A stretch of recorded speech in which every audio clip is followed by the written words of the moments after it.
सजगता रखने के लिए। तो आजकल जिस प्रकार के लोग हैं और जिस प्रकार से एक नकारात्मक दृष्टिकोण से हर पक्ष को प्रस्तुत करने का प्रयास होता है, तो मैंने उस पृष्ठभूमि से कहा कि ठीक है, अपनी धर्म और संस्कृति के ऊपर सजगता रखने की आवश्यकता क्या है। भाई जैसे आप हैं वैसे सभी लोग कहेंगे कि हमें अपनी धर्म और संस्कृति पे गर्व है। तो हमारी धर्म संस्कृति और दूसरों की धर्म संस्कृति में अंतर क्या है? कई लोगों ने कहा साहब हम उदार ज्यादा हैं, हमारे अंदर सहिष्णुता ज्यादा है। मैंने कहा चलिए वो भी मान लिया। बहुत से लोग कहेंगे साहब ये चीजें मिलती जुलती बहुतों क्या लिखी है, कोई कह सकता कोई उसको आचरण कर रहा, कोई नहीं आचरण कर रहा। विषय वो बताइए जो दूसरी जगह लिखा ही ना हो।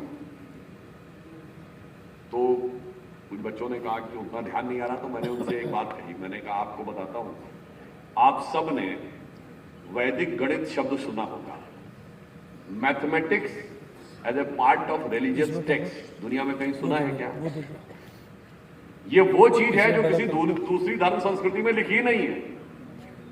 आयुर्वेद नाम से ही वेदों का हिस्सा है, यानी medical science as a part of religious text. मैं किसी दूसरे धर्म ग्रंथ का नाम नहीं लेना चाहता, पर वहां की आपने मैथमेटिक्स नहीं सुनी होगी, वहां की आपने मेडिकल साइंस नहीं सुनी होगी। हमारे यहां मेडिकल साइंस भी सुनी है और मैथमेटिक्स भी सुनी है। ये मूलभूत अंतर है हमारे और उनके अप्रोच में। दूसरा मैं उदाहरण बताना चाहता हूं, एक फंडामेंटल डिफरेंस। देखिए आजकल एआई का जमाना है, यंग जनरेशन सब आर्टिफिशियल इंटेलिजेंस की तरफ बहुत उत्सुक है। कोई प्रश्न जानना हो तो फटाफट एआई खोलिए और देखिए वो आपको जवाब देगी। तो एआई के लिए प्रयोग होने वाली जो सबसे प्रचलित प्लेटफॉर्म है वो है चैट जीपीटी। चैट जीपीटी के जो ओनर हैं सैम ऑल्टमैन, सैम ऑल्टमैन से एक प्रश्न पूछा गया कि साहब सारे प्रश्नों के उत्तर के लिए आज लोग एआई की तरफ देखते हैं, क्या आप कोई ऐसा प्रश्न बता सकते हैं जिसका उत्तर आपको पता हो और आपको लगता है कि बाकी लोगों को नहीं पता है? तो उनका जवाब जानते क्या था? उन्होंने ये कहा कि एक प्रश्न ऐसा है जो शायद आज तक लोगों को नहीं पता, पर मुझे उसका एहसास हो गया है। वो है the absolute equivalence of Atman and ब्रह्मन। आत्मा और ब्रह्म में एब्सोल्यूट इक्विवेलेंस है, ये अंतर है। और अगर आप यही देखें, अच्छा एक और बात भी है, फिर कोई लोग अभी सोशल मीडिया पे पूछ पड़ेंगे ऐसा था नहीं था कैसे था, अरे कहां सैम ऑल्टमैन ने कहां कह दिया, कहां चैट जीपीटी से इन्होंने जोड़ दिया। तो उन सब के लिए मैं कहना चाहता हूं कि 27 दिसंबर 2022 को 2:34 AM का सैम ऑल्टमैन का ट्वीट है, the absolute equivalence of Atman and ब्रह्म। अब ये वही है जो आदि शंकराचार्य जी ने कहा कि ब्रह्म सत्यम जगन मिथ्या, जीवो ब्रह्मे ना परः। जीव और ब्रह्म में कोई भेद नहीं है, वही आज कहा जा रहा है। और यही अंतर है जो हमारी धार्मिक सोच और दुनिया के दूसरे रिलीजन, मजहब और पंथों की धार्मिक सोच में। दुनिया में सारे रिलीजन, पंथ और मजहब ईश्वर की खोज की तरफ आगे बढ़ते हैं, मगर उनके ईश्वर की खोज एक निश्चित दूरी पर आकर रुक जाती है। किसी देव स्थान में आकर रुक जाती है, किसी पूजा घर में आकर रुक जाती है, किसी इबादत गाह में आकर रुक जाती है, किसी पुस्तक पे आकर रुक जाती है, किसी बुक पे आकर रुक जाती है, किसी मैसेंजर ऑफ गॉड पे आकर रुक जाती है। ईश्वर एक डिस्टेंस पर ही रहता है। मगर हमारे यहां जब आप ईश्वर को खोजते हैं तो ईश्वर आपसे दूरी पे नहीं रहता है, ईश्वर आपके अंदर दिखाई पड़ता है और अंदर ही नहीं दिखाई पड़ता है, आप ही ब्रह्म होकर एकाकार हो जाते हैं और आप अहम ब्रह्मास्मि कहते हैं। ये फंडामेंटल डिफरेंस है दूसरी जगह की सोच और हमारी सोच में। इसीलिए हम ब्रह्म का साक्षात्कार कर पाते हैं। अब एक और बात आप टेक्निकली समझिए, वहां पर हर दुनिया की हर सभ्यता में भगवान और शैतान है, पर भगवान और शैतान दोनों अलग अलग है। तो भाई शैतान भी तो फिर इक्विवेलेंट हो गया ना, वो भी अगर परमानेंट चल रहा है। हमारे यहाँ ऐसा नहीं है। हमारे यहां यदि रावण राक्षस है तो अंत में उसकी आत्मा भी राम में ही मिल जाती है। अर्थात हमारे यहां वास्तविकता में नॉन ड्यूअलिटी है, एकाकार है। ये एक मूलभूत अंतर है हमारी सोच और वेस्ट की धार्मिक सोच में। अब मैं एक दूसरा उदाहरण बताता हूं जो फंडामेंटल डिफरेंस है। भारत और भारत की धरती से जितने भी धर्म, पंथ, मजहब, रिलीजन, संप्रदाय निकले, यानी हिंदू फैमिली के जितने भी धर्म है, सिख, जैन, बौद्ध, सब, इनमें और जो भारत की धरती से बाहर वाले हैं उनमें क्या डिफरेंस है? डिफरेंस ये है कि ये सारे हमारे धर्म पर तीन चीजें मानते हैं। एक, विश्व की शाश्वत नैतिक व्यवस्था, और दूसरा प्रकृति का क्रम, चक्रीय क्रम, और तीसरा उस चक्रीय क्रम के द्वारा पुनर्जन्म। भारत का हर धर्म पुनर्जन्म मानता है। ये फंडामेंटल डिफरेंस दिखाता। हम साइक्लिक प्रोसेस में विश्वास करते हैं, चक्रीय क्रम में, और इसलिए हमारा जन्म और मरण का भी चक्र चलता है। हमारी संस्कृति में काल चक्र शब्द प्रयोग किया गया है, टाइम नहीं। टाइम साइकिल वहां वर्ड नहीं प्रयोग होता। हमारे यहां काल को काल चक्र कहा गया। अब बड़े साधारण दृष्टि से सोचिए, बिल्कुल वैज्ञानिक दृष्टिकोण से आप अपने शरीर को लीजिए और एक बार इसके माइक्रो लेवल पे जाना शुरू करिए और एक बार इसके मैक्रो लेवल पे जाना शुरू करिए। देखिए पैटर्न क्या दिख रहा है। आपका शरीर डिफरेंट डिफरेंट सिस्टम से बना है। Circulatory system, respiratory system, digestive system, पाचन तंत्र, श्वसन तंत्र, तंत्रिका तंत्र, ये सब कैसे काम कर रहे हैं? साइकिल में, चक्रीय क्रम में। उस सिस्टम के अंदर different organs, heart, liver, kidney कैसे काम कर रहे हैं? साइकिल्स में। उसके अंदर टिश्यूज कैसे काम कर रहे हैं? साइकिल्स में। उस टिश्यूज के अंदर सेल्स, सेल्स के अंदर प्रोटोप्लाज्म, उसमें होने वाले केमिकल रिएक्शन, साइकिल में। उस केमिकल रिएक्शंस में बनने वाले मॉलिक्यूल्स जो एटम्स के कॉम्बिनेशन से बन रहे हैं, साइकिल में। और एटम के अंदर न्यूक्लियस और उसके चारों तरफ घूमते हुए इलेक्ट्रॉन, साइकिल में। अर्थात आप अपने शरीर से माइक्रो लेवल पे जाएंगे, आप पाएंगे पूरा का पूरा मैकेनिज्म एक चक्रीय क्रम को दर्शा रहा है। अब आप मैक्रो पे जाइए। आप धरती पे खड़े हैं, धरती पे इकोलॉजिकल ऋतुओं की साइकिल है ना, चक्रीय क्रम में चल रही है। धरती अपनी एक्सिस पे घूम रही है, साइक्लिक। फिर वो सूर्य के चारों तरफ घूम रही है, साइकिल। फिर वो गैलेक्सी, मिल्की वे, यूनिवर्स, वहां से बिग बैंग तक आ जाइए, सब कुछ साइक्लिक है। यानी minus infinity two plus infinity आप अगर कर्व प्लॉट करेंगे तो एक ही पैटर्न दिखा रहा है, चक्रीय क्रम। बीच में ऐसा कैसे हो सकता है कि हम चक्रीय क्रम से बाहर? और जो लोग, मैं किसी की धार्मिक भावना को हर्ट नहीं करना चाहता, पर मैं कहना चाहता हूं भाई, आज तो विज्ञान ये कहती है कि बिग बैंग थ्योरी के अनुसार यूनिवर्स के इनफाइनाइट क्रिएशन एंड डिस्ट्रक्शन होते हैं। अर्थात ब्रह्मांड का निरंतर जन्म और पुनर्जन्म होता रहता है। हम ब्रह्मांड के अंदर के हिस्से में, हमारा पुनर्जन्म कैसे नहीं हो? वो जो नहीं कहता उसे समझना चाहिए कि वैज्ञानिकता आज की डेट में क्या कह रही है। और इसको भी मैं हवा में नहीं कह रहा हूं, मैं कोट कर रहा हूं दुनिया के सबसे बड़े कॉस्मोलॉजिस्ट में से एक कार्ल सैगन।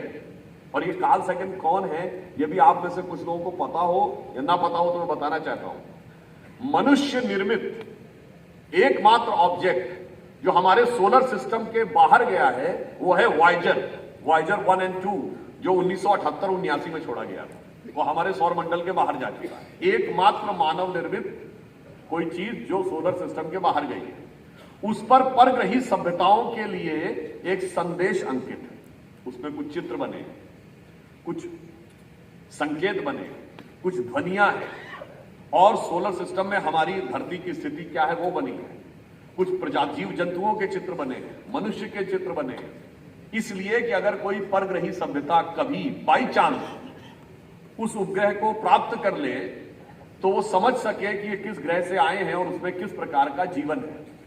उस संदेश को जिस वैज्ञानिक ने निर्माण किया है उसका नाम है कार्ल सैगन। और कार्ल सैगन कहता है कि only the ancient calculation of Hindus matches with the modern cosmological calculation. और आगे वो कहता है world is an infinite cycle of creation and destruction.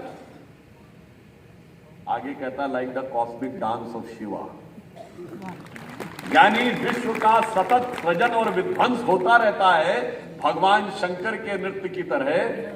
ये कौन कह रहा है? दुनिया में सोलर सिस्टम के बाहर जाने वाले वॉयेजर का संदेश निर्मित करने वाला वैज्ञानिक कार्ल सैगन, और कोई भी जाकर यूट्यूब पे देख सकता है, उसका स्टेटमेंट अवेलेबल है. और वो एक और बात कहता है कि दुनिया की बाकी धर्म संस्कृतियां तो इस कल्पना को ही नहीं कर पाई कि कितनी पुरानी दुनिया है. मैं किसी धर्म संस्कृति और मजहबी किताब या बुक का नाम नहीं लेना चाहता. कोई कहता दुनिया 14,000 साल पहले बनी, कोई कहता 30,000 साल पहले बनी, कोई कहता 7,000 साल पहले बनी. और कार्ल सैगन लिखता है, उसने तो नाम भी ले लिया क्योंकि उसको कोई समस्या नहीं थी, वो उसी धर्म का था, तो उसने नाम भी ले लिया और कहा कि भाई बाकी लोग तो हजारों में अटक गए, कोई लाख तक भी नहीं पहुंचा. फिर वो कहता मायन सिविलाइजेशन ने 1 लाख की बात की, मगर आज तो साइंस कहती है कि दुनिया 14.5 बिलियन ईयर्स पहले बनी थी. तब उसने कहा कि केवल हिंदुओं का कैलकुलेशन ये बताता है जो अरबों वर्ष की बात करता है, दुनिया में बाकी कोई सभ्यता लाख तक भी नहीं पहुंची. अच्छा, आज कभी कभी क्या हो जाता है, लोग कहते हैं साहब जी जब वो लोग खोज लेते हैं तब आप हमको बताते हैं. नहीं भाई साहब, हम तो आपको पहले बताते हैं, आप उससे पहले समझ नहीं पाते. भाई जैसे आप 4वीं क्लास से पढ़कर जब 10वीं में आएंगे तब 10वीं की बात समझ में आएगी. अब वो 10वीं 12वीं की पुस्तक कोई 4वीं क्लास का बच्चा उठाए और आपसे कहे समझा दो, तो आप उसको नहीं समझा पाएंगे. फिर जब वो 12वीं में पहुंच जाए तब कहे देखा आपसे मैंने 8 साल पहले पूछा था, अब आप उनको समझा रहे हैं. तो बेटा 8 साल पहले तुम्हारी समझने लायक बुद्धि नहीं थी. अब वो पड़ोस वाले अंकल जॉन, आप एक तरफ जानते हैं क्या है, एक डायलेक्टिक कॉन्फ्लिक्ट में हम फंस जाते हैं कि पड़ोस वाले अंकल जॉन जब बताएंगे तभी हम उसको सच मानेंगे, और जब पड़ोस वाले अंकल जॉन जान जाते हैं तो आप कहते देखो अंकल जॉन ने बताया तब आप बता रहे हैं. भाई साहब आप ही उसको मानने को तैयार नहीं है. अब मैं एक दूसरा उदाहरण देता हूं. आप सब लोगों ने देखा होगा एक हॉलीवुड की मूवी इंटरस्टेलर. इंटरस्टेलर मूवी में दिखाया गया कि जिसको ब्लैक होल कहते हैं, एक उपग्रह उसके नजदीक जाता है एक व्यक्ति, और वो ब्लैक होल की पेरिफेरी के पास जाता है और कुछ मिनट बाद वो वापस आता है तो पता चलता है कि उसके सैटेलाइट पर जहां से वो गया था कई साल व्यतीत हो चुके. यानी उसके लिए तो वो कुछ मिनट थे, मगर उस सैटेलाइट पर कई साल व्यतीत हो गए. अब जो आधुनिक रिलेटिविटी थ्योरी है वो ये कहती है कि हमारी जो नियरेस्ट गैलेक्सी है, उसको एंड्रोमेडा गैलेक्सी कहते हैं, जो 1 मिलियन लाइट ईयर्स दूर है. यानी प्रकाश चले तो उसको 10 लाख साल लगेंगे पहुंचने में. पर उनका कहना है कि अगर कोई प्रकाश की गति से चले तो क्या होगा, स्पेस कॉन्ट्रैक्ट कर जाएगी. स्पेस कॉन्ट्रैक्ट कर जाएगी तो वो डिस्टेंस 10 मिनट में तय हो जाएगा. तो आप 10 मिनट में जाएंगे और 10 मिनट में वापस आ जाएंगे, पर उस दरमियान धरती पर 20 लाख साल गुजर रहे होंगे. ये कह रही है साइंस. और जब महाभारत में राजा कौकुदमी को लगता है कि मेरी कन्या इतनी योग्य थी कि इस धरती पर उसके योग्य कोई वर नहीं मिल रहा है, और वो ब्रह्मा जी के पास ब्रह्मलोक में जाते हैं, और कथा है कि ब्रह्मा जी वीणा बजा रहे थे तो थोड़ी देर प्रतीक्षा करते हैं कि ब्रह्मा जी का वीणा वादन समाप्त हो जाए तब वो अपनी बात कहें. और जब ब्रह्मा जी पूछते हैं उनसे और राजा ककुदमी ये बताते हैं कि मैं अपनी कन्या रेवती के लिए योग्य वर ढूंढने के लिए ब्रह्मलोक में आया हूं, तो ब्रह्मा जी हंसते हुए कहते हैं अरे अब तक तो करोड़ों साल गुजर गए धरती के ऊपर, ना आपका राज्य रह गया, ना कुछ रह गया, ना कोई वर रह गया, मगर कोई बात नहीं, अब जिस कालखंड में आप जाएंगे मैं उसमें उस परिस्थिति के अनुरूप आपको सजेस्ट करता हूं. तो क्या कहा जाता है, गप है, ये तो बकवास है. कारण ये नहीं था, तुम्हारा वो लेवल नहीं था कि उसको समझ पाते जब तक 1920 में आइंस्टीन ने इलेक्ट्रिसिटी खोली. अब आइए साहब, रामायण कही जाती है कि वो वाल्मीकि जी ने भगवान राम के आने से पहले ही लिख दी थी, फ्यूचर में जाके. अरे गप है, बकवास, ऐसा कैसे हो सकता है, यही तो कहा जाता था. महाभारत महर्षि वेदव्यास ने वैशंपायन के समय में कहा जाता है पास्ट में ट्रेवल करके लिखी और जाकर महाभारत के पात्रों से संवाद किया उसकी प्रामाणिकता को स्थापित करने के लिए। यह भी बकवास है। अब मैं पूछना चाहता हूं, अब तो थ्योरेटिकल फिजिक्स भी ये कहती है कि टाइम ट्रेवल फॉरवर्ड और टाइम ट्रेवल बैकवर्ड थ्योरेटिकल ही है, प्रैक्टिकल नहीं है, पर अब बकवास नहीं है। अब मैं दूसरा उदाहरण आपको देना चाहता हूं, यद्यपि ये बात मैं पहले भी बोल चुका हूं। लाइट हम सबको दिखाई पड़ती है, लाइट सूर्य से आती है और 7.5-8 मिनट लगते हैं उसको धरती तक आने में, और साइंटिफिक थ्योरी ये कहती है कि कोई भी पार्टिकल लाइट की स्पीड से नहीं चल सकता। तो इसका मतलब अगर वो सूर्य से ट्रेवल करते हुए आ रही है तो वो इलेक्ट्रोमैग्नेटिक वेव है। मगर आपने देखा होगा कि जैसे ही वो किसी मटेरियल पे पड़ती है तो वो पार्टिकल नेचर दिखाने लगती है। जैसे पानी भरा हुआ रखा हो तो आप देखते हैं ना कि या आप स्विमिंग पूल के किनारे खड़े हो तो गहराई कम नजर आती है, जब आप उतरते हैं तो गहराई ज्यादा नजर आती है क्योंकि लाइट बेंड हो जाती है, तो वो मटेरियल में आके बेंड हो जा रही है। और इवन आपने ये देखा होगा कि जो टैप्स होते हैं वॉशरूम में भी लगे हुए, हाथ आप यूं लगाते हैं और अपने आप पानी आ जाता है। तो क्या है, लाइट का फोटोन का रास्ता आप सर्किट ब्रेक कर देते हैं, वो अंदर जाके इलेक्ट्रॉन उत्पन्न कर देता है, करंट उत्पन्न होती है और पानी आ जाता है। इसका मतलब माध्यम में लाइट पार्टिकल की तरह बिहेव करती है और स्पेस में लाइट वेव की तरह बिहेव करती है। इसे कहते हैं वेव पार्टिकल ड्यूअलिटी। इसलिए साइंस आज तक तय नहीं कर पाई है कि लाइट वेव है या पार्टिकल है। तो साइंस ये कहती है कि स्पेस में वेव है और मीडियम में पार्टिकल है। ये तो है साइंस। और आप कहें कि आत्मा आकाश में अव्यक्त है और शरीर में व्यक्त है, ये है बकवास। आप उस तक समझ नहीं पाए। और मैं एक और बात बताऊं, आजकल लड़ाने वाले लोग कुछ इस ढंग से करने लगते हैं, जैसे जब सबरीमला मंदिर का जजमेंट आया तो मुझसे कुछ पत्रकार लोग पूछने लगे कि भाई इस पे आपका क्या कहना है। मैंने कहा बहुत सी ऐसी वैज्ञानिकता की चीजें होती हैं जिसके बारे में जानकारी न होने के कारण समस्या थी। मैंने ये लाइट वाला उदाहरण दिया। मैंने कहा आप बताइए, लाइट वेव है और पार्टिकल भी है। मैंने कहा एक कोई खड़ा हो जाए और जाके कोर्ट में अर्जी डाल दे कि साहब ये तो सामाजिक अन्याय है, वो क्यों जो है स्पेस में वेव है और मीडियम में पार्टिकल है, मीडियम में वेव के साथ अन्याय हो रहा है और स्पेस में पार्टिकल के साथ अन्याय हो रहा है। फिर वो किसी ऐसे व्यक्ति के सामने जाकर गुहार लगाए जो साइंस में जानता हो, सोशियोलॉजी का एक्सपर्ट, वो कहे हाँ ये बात सही है। मेरे विचार से ये सरासर असमानता का बात है। तो फिर उसके बाद वो एक बड़े व्यक्ति के पास जाए जो कि हिस्ट्री का प्रतीक हो, पढ़ा लिखा हो, साइंस नहीं जानता हो, वो कहे हाँ ये एक हिस्टोरिकल इंजस्टिस है, इसलिए आज से मैं ये आदेश कर देता हूं कि अब दोनों जगह वो वेव और दोनों जगह पार्टिकल मानी जाएगी। आज कुछ कुछ वैसा ही होता हुआ दिखाई पड़ रहा है। इसीलिए मैं विनम्रता से लोगों से कहूंगा, सनातन को गहराई से समझिए, तब आपको समझ में आएगा। और सनातन शब्द का ही अर्थ क्या है, जो सतत चलता रहता है। और सतत क्या चलता है, जहां से मैंने बात शुरू की थी, चक्र ही चलता है। लाइन तो एक जगह से जाके दूसरी जगह खत्म हो जाती है और इस यूनिवर्स में कुछ भी स्ट्रेट लाइन नहीं है। मैं आपसे कहता हूं ये लाइन दिख रही है ना, सीधी रेखा, ये स्ट्रेट लाइन है क्या? नहीं, ये अर्थ के रेडियस का सर्किल का आर्क है। एक ऐसे वृत्त के सरफेस का आर्क है जिसका रेडियस अर्थ के रेडियस के बराबर है। पर ये कब दिखेगा? जब 36,000 किलोमीटर जाके ऊपर आप पोलर ऑर्बिट में खड़े होकर देखेंगे तो ये चक्र नजर आएगा, जो अभी आपके आंखों का भ्रम के कारण आपको स्ट्रेट लाइन नजर आ रहा है। इसलिए सनातन को समझना है तो विराट और बहुत ऊंची दृष्टि रखनी होगी। ये मैंने क्यों कहा, सर्वोच्च न्यायालय ने भी ये जजमेंट दिया है कि Hindu is a way of life, it is not a religion. मगर मेरा मानना है वास्तविकता में Hindu is a way of life ये कहना पर्याप्त नहीं है। Hindu is a scientific way of life. Hindu एक वैज्ञानिक जीवन शैली। और यह बात जो हम लोग ये कहते हैं कि भारत हम सबके मन की आकांक्षा और कामना रहती है, कि भारत विश्व गुरु बनेगा, परंतु ये बात मैं पहले भी बोल चुका हूं और एक बार फिर रिपीट कर देता हूं, बनेगा तो बनेगा, अभी तो हम ऑलरेडी हैं कुछ चीजों में। और कैसे? मैंने पहले भी बोला है कि सप्ताह में 7 ही दिन होते हैं, तो 7 ही दिन क्यों होते हैं? पूरी दुनिया मानती है ना। हमसे कहते हो आप 7 ग्रह मानते हो, भाई तुम भी तो 7 मानते हो, हमसे क्या पूछ रहे हो?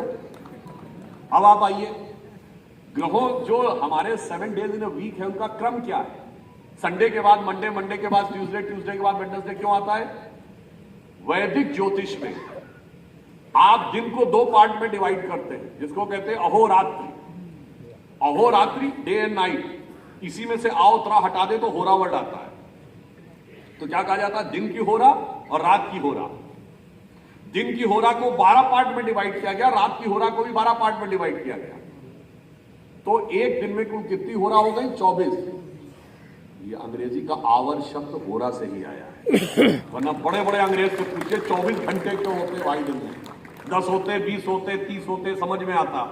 अब आप आइए, जब अगर आप सीक्वेंस पे ध्यान दें तो अगर साइज के हिसाब से सीक्वेंस होता तो सूर्य के बाद सबसे बड़ा ग्रह है बृहस्पति, तो संडे के बाद थर्सडे आना चाहिए था। उसके बाद है शनि, तो देन सैटरडे आना चाहिए था।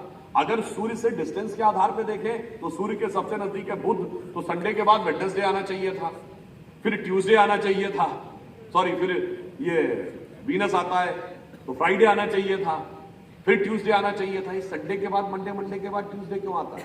क्योंकि जब आप होरा निकालते हैं सूर्य की तो 24 घंटे के बाद जो 25वां घंटा आता है, यानी नेक्स्ट डे की जो पहली होरा आती है वो चंद्र की आती है, और चंद्रमा के बाद जो 25वें घंटे की होरा आती है वो मंगल की आती है, मंगल के बाद बुध की आती है। अब आप कहेंगे भाई इतना तो हमें पता नहीं, कुछ हमको क्या पता कि कितने की होरा कब आती है?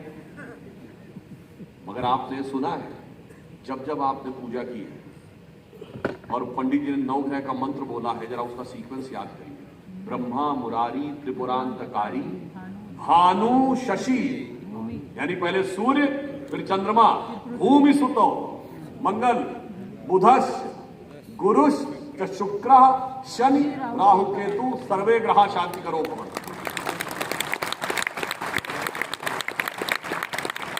जो हमने स्थापित किया है वही पूरी दुनिया मान रही है, हमारा ही सीक्वेंस दुनिया मान रही है, हमारे ही 24 घंटे दुनिया मान रही है। और अब आप कहेंगे चलो भाई सब तो पहले था, आज क्या हो रहा है? आज एक साइलेंट रिवॉल्यूशन दुनिया में हो रही है। हिंदू और सनातन जो जीवन शैली है वो दुनिया में बगैर आहट किए अपना स्थान बना रही है।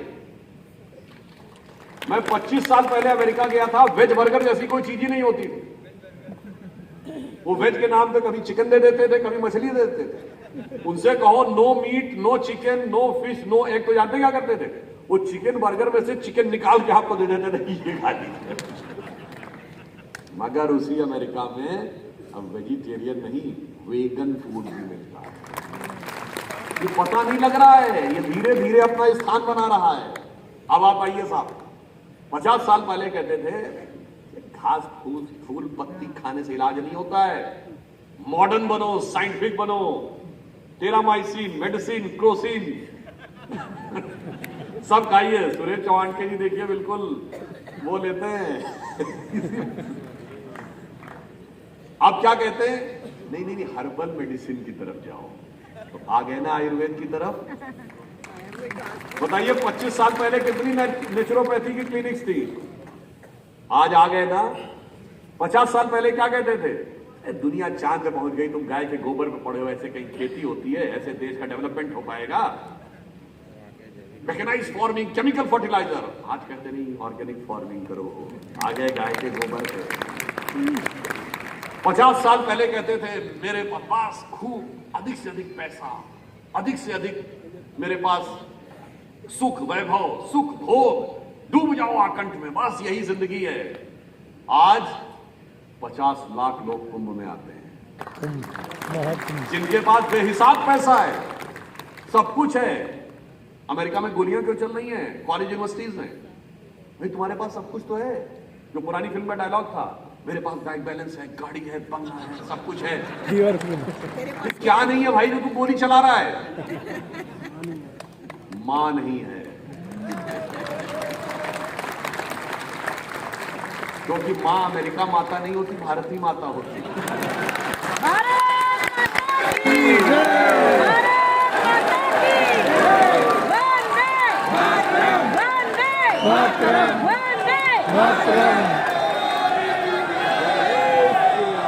और वहां मां क्यों नहीं होती है? वहां हाफ ब्रदर होती है, half sister, half brother, half father. अरे भैया, हाफ हाफ करके सारा मामला ही खत्म कर दिया। इसलिए हम बताना चाहते हैं, और तो और अब तो शादी करने की जरूरत नहीं है।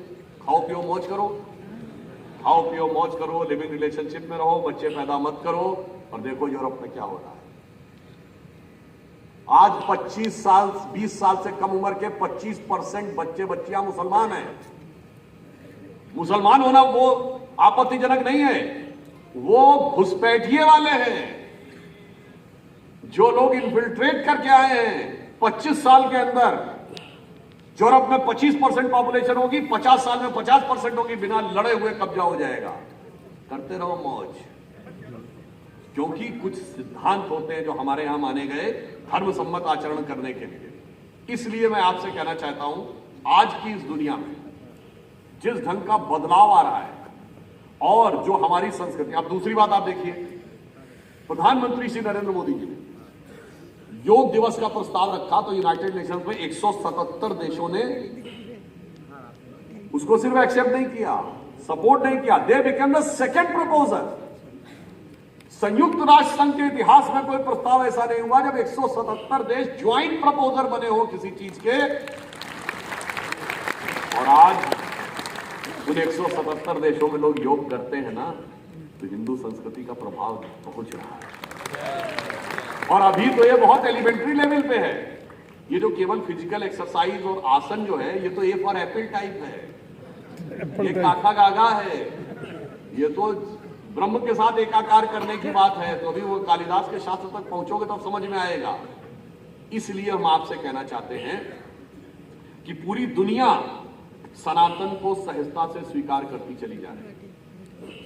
और ये मैं ऐसे ही बोल रहा हूं, अमेरिका से निकलने वाली एक मैगजीन न्यूज वीक, उसकी एक राइटर है लीजा मिलर।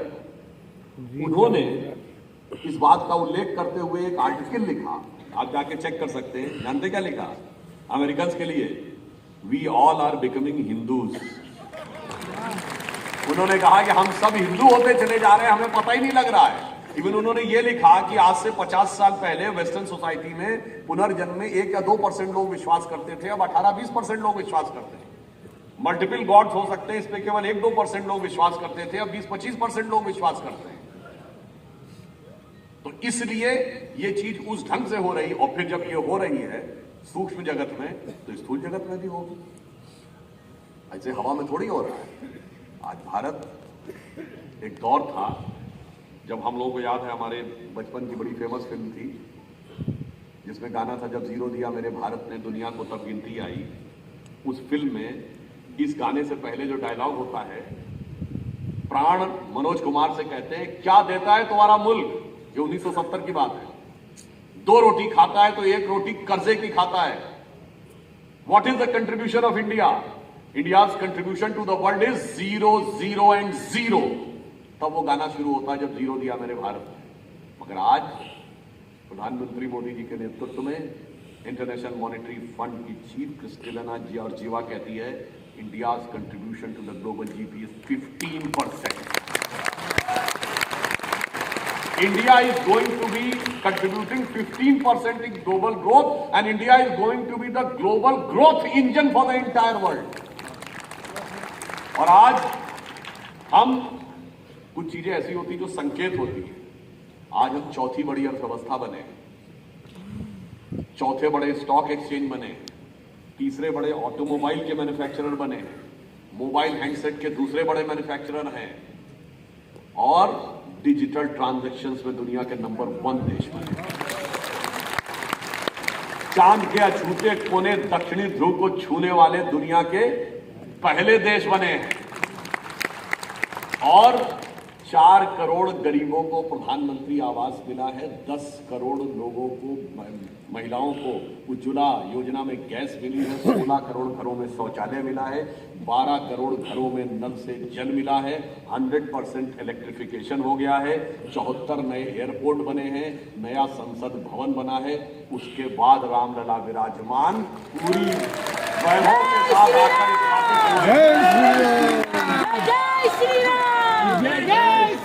हम लोग टीवी डिबेट में जाते थे, लोग कहते थे भैया आ गए भाजपा वाले, कहते रामलला हम आएंगे, मंदिर वहीं बनाएंगे, तारीख नहीं बताएंगे। वो तारीख क्या थी और वो तारीख को इंतजार किसका था? भारत के समग्र वैभव के साथ उठकर आना था। रामलला का मंदिर कोई एक इमारत नहीं थी, वो भारत के वैभव की यात्रा थी, जिसको आप लोग समझ नहीं पा रहे थे कि वो भारत किस तरफ जा रहा है। और फिर इतना ही नहीं होना था, उसमें समृद्धि के साथ शौर्य भी आना था। जब रामलला का मंदिर नहीं था, वो विवादित ढांचे में थे या टाट के उसमें थे, तब कोई भी आता था, भारत में आतंकवादी घटना करता था, भारत पे अटैक करता था, भारत के बारे में अनाप शनाप बोलता था, आराम से जलवाए जलाल से चला जाता था। दुनिया में कहीं लड़ाई हो, मोहल्ले की लड़ाई हो या इंटरनेशनल लड़ाई हो, हमेशा छोटा और कमजोर कहता बड़ा और ताकतवर हमें सता रहा है। यहाँ पड़ोस का मुल्क छोटा और कमजोर था, हम बड़े और ताकतवर थे, और 70 साल यही कहते रहते थे हमें सता रहा है। मगर जब रामलला प्रकट हुए, फिर मंदिर में विवादित ढांचा हटा, फिर जब वो उसमें से निकल के भव्य मंदिर की तरफ आगे बढ़े, तो भारत का शौर्य भी बदला। और वो क्या बदला कि सर्जिकल स्ट्राइक हुई, बालाकोट की स्ट्राइक हुई, ऑपरेशन सिंदूर हुआ। और इतना ही नहीं, अगर आप देखें तो ये भी दिखाया भारत ने कि वो दिन गए जब भारत एक सॉफ्ट स्टेट माना जाता था। अब भारत वो है जो एक गाल पे चांटा मारा जाए तो दूसरा गाल आगे करने वाला नहीं है, ईंट मारा जाए तो क्या करके दिखाने वाला है। उस जमाने में आते थे हिजबुल मुजाहिदीन और अन्य आतंकवादी, भारत में कहीं भी कोई कार्रवाई होती थी और उनका जो हेड ऑफिस था मरकज सुभान अल्लाह, वहां बैठ के सुभान अल्लाह कहते थे। और ऑपरेशन सिंदूर में उस मरकज सुभान अल्लाह पे जाकर जो ब्रह्मोस गिरा है, जिसमें 150 लोग मारे गए, जिसमें वो आतंकी कह रहा है कि मेरा परिवार मर गया, मैं भी मर जाता तो ठीक था, तो जो वहां बैठ के भारत की दुर्दशा पर सुभान अल्लाह कहते थे, वो आज या अल्लाह बोलने के लिए स्थिति में आ गए।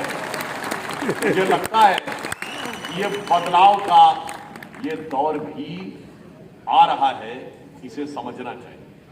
इसलिए मैं ये पंक्ति कहना चाहूंगा अंत में, भारत को अपने ज्ञान को भी जगाना होगा, समृद्धि को भी जगाना होगा और शौर्य को भी जगाना होगा। और उसका आभास दुनिया में दिख रहा है। जो अभी हमारी एक साध्वी जी ने ये पंक्ति बोली थी, मुझे बड़ी अच्छी लगी कि आंधियां उठने लगी अब ज्वार होना चाहिए, आंधियां उठने लगी अब ज्वार होना चाहिए, स्वरों में कंदन नहीं हुंकार होना चाहिए।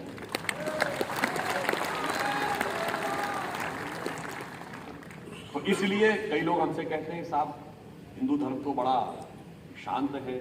बिल्कुल हम उदार हैं, परंतु यहां पर मैं अटल बिहारी वाजपेयी जी की कविता हिंदू तन मन हिंदू जीवन रग रग हिंदू मेरा परिचय, जो सिर्फ 2 छंद सुनाना चाहूंगा जो हिंदू धर्म का पूरा स्वरूप बना। जो मैंने आपको बताया कि पूरी दुनिया में हिंदू धर्म संस्कृति अपने आप फैल रही है, लोग उसको एक्सेप्ट कर रहे हैं। इसीलिए मैंने सैम ऑल्टमैन से शुरू किया और योग, वेजिटेरियन, ये आपका वेजिटेरियन जीवन पद्धति से लेके और हर्बल मेडिसिन तक। उन्होंने कहा कि हिंदू तन मन हिंदू जीवन रग रग हिंदू मेरा परिचय। उन्होंने कहा मेरे वेदों का ज्ञान अमर, मेरे वेदों की ज्योति प्रखर, मानव के मन का अंधकार क्या कभी सामने सका ठहर। मेरे स्वर्णभ में गहर गहर, सागर के जल में छहर छहर, इस कोने से उस कोने तक कर सकते जगती सौरभमय। हिंदू तन मन हिंदू जीवन रग रग हिंदू मेरा। मगर मोदी जी ने आने के बाद वो भारत की जो शक्ति जागृत हुई है, और ये भी मैं अंत में कहना चाहता हूं, देखिए एक और बात ध्यान रखिएगा, हिंदू समाज की शक्ति न जगे, ये सिर्फ भारत नहीं, दुनिया में सारे लोगों को पता है कि जिस दिन इनकी शक्ति जग गई हम बचेंगे नहीं। हनुमान जी की तरह ये समाज अपनी शक्ति भूला हुआ है, और जैसे ही थोड़ा थोड़ा जागने लगता है तो बहुत सारे कालनेमी, मारीच, सुभाव, ताड़का, सूपड़खा बहुत सारे आके खड़े हो जाते हैं कि ये जागने ना पाए। एक बार एक सज्जन ने कहा कि साहब क्यों आपको आजकल क्या परिवर्तन नजर आ रहा है, तो एक लाइन में मैंने कहा इन लोगों को तथाकथित सेकुलर पंथियों को दर्द क्यों हो रहा है। मैंने कहा सुनिए, लोग कहते हैं पढ़ाई लिखाई विकास की बात करो, तो दिल्ली की घटना हुई उसमें कितना विकास और वो देखा, पढ़े लिखे लोगों ने किया। मैंने कहा काबुल में 1950 में 1/3 हिंदू सिख था, बिजनेस में 90% था, काबुल से भागा। लाहौर में 75% हिंदू सिख थे, 90% बिजनेस में कंट्रोल था, लाहौर से भागा, कराची से भागा, पेशावर से भागा, ढाका से भागा, चिटगांव से भागा, स्वतंत्र भारत में कश्मीर से भागा, धुबरी बरपेटा से भागा, मल्लापुरम से भागा, मालदा से भागा, 24 परगना से भागा, मुर्शिदाबाद से भागा। भागता हुआ हिंदू अच्छा लगता था, जागता हुआ हिंदू अच्छा नहीं लगता। इसलिए अब भागने के दिन गए और जागने के दिन शुरू हो गए। और याद करिए, जब हनुमान जी जगे थे तब तो उनको खुद ही नहीं पता था कि हमारी ताकत क्या है, सबको पता है। और इसीलिए आपस में एक दूसरे में, देखिए एक और बात बताऊं, आज एक बहुत बड़ा षड्यंत्र चल रहा है, दक्षिण उत्तर में लड़ा दो, भाषा पे लड़ा दो, तमिल हिंदी, मराठी हिंदी, कन्नड़ हिंदी, बंगला हिंदी पे लड़ा दो, अगड़े पिछड़े में लड़ा दो। आप लोग समझते हैं ना, साम दाम दंड भेद। अब साम दाम और दंड से तो झुका नहीं पाए, अब भेद करने के लिए सारा षड्यंत्र चल रहा है। भाषा पे भेद, प्रांत पे भेद, जाति पे भेद, हर चीज में भेद पैदा करके आपस में लड़ाने का प्रयास चल रहा है। परंतु हमें यह ध्यान रखना है कि जाति, प्रांत और वर्ग भेद के भ्रम को दूर भगाता है। सबके मन का भाव एक है, सबकी भारत माता है, अनेकता में एक मंत्र को जन जन फिर अपनाता है। देखो प्यारा देश हमारा आगे बढ़ता जाता है। और अंत में मैं अटल जी की कविता की उस के पहले छंद को कह के समाप्त करता हूं। अक्सर लोग कहते हैं नहीं साहब, हिंदू धर्म का एक दूसरा स्वरूप भी है। जो अटल जी ने लिखा था, हिंदू तनमन हिंदू जीवन रग रग हिंदू मेरा परिचय, वो भी जरा पक्ष ध्यान रखने की जरूरत है कि मैं शंकर का व क्रोधानल कर सकता जगती छार छार, मैं डमरू की प्रलयंकर ध्वनि नचता जिसमें भीषण संहार, रणचंडी की अतृप्त प्यास में दुर्गा का उन्मत्त हास, मैं यम की प्रलयंकर पुकार जलते मरघट का धुआंधार। फिर अंतरतम की ज्वाला से, फिर अंतरतम की ज्वाला से जगती में आग लगा दूं मैं, यदि धधक उठे विप्लव लेकर जल थल अंबर जड़ चेतन तो कैसा विस्मय, तनमन हिंदू जीवन रग रग हिंदू मेरा। और लास्ट में ये भी समझिए, भारत का समय आ गया है। जो प्रधानमंत्री जी ने कहा यही समय है, सही समय है, भारत का अनमोल समय है, मगर इससे किसी को डरने की जरूरत नहीं है। भारत दुनिया में गुरु के रूप में, मित्र के रूप में उभरने जा रहा है, किसी को दबाने के लिए उभरने नहीं जा रहा है। तो इसलिए इसी कविता का अंतिम छंद भारत भारतीयता का सारा स्वरूप, हिंदू सनातन का सारा स्वरूप बताता है। होकर स्वतंत्र मैंने कब चाहा मैं कर लूं जग को गुलाम, मैंने तो सदा सिखाया है करना अपने मन को गुलाम, अपने को जीतो। गोपाल राम के नामों पर कब मैंने अत्याचार किया, कब दुनिया को हिंदू करने घर घर में नरसंहार किया, कोई बतलाए काबुल में जाकर कितनी मस्जिद तोड़ी, भूभाग नहीं शत शत मानव के हृदय जीतने का निश्चय, हिंदू तनमन हिंदू जीवन रग रग हिंदू मेरा। तो फिर एक पंक्ति और कर देता हूं कि जेन जी के युवाओं जागो, पुनः नया युग आया है। जेन जी के युवाओं जागो, पुनः नया युग आया है, भारत मां की शक्ति जगी है, धर्म ध्वजा लहराया। भारत माता की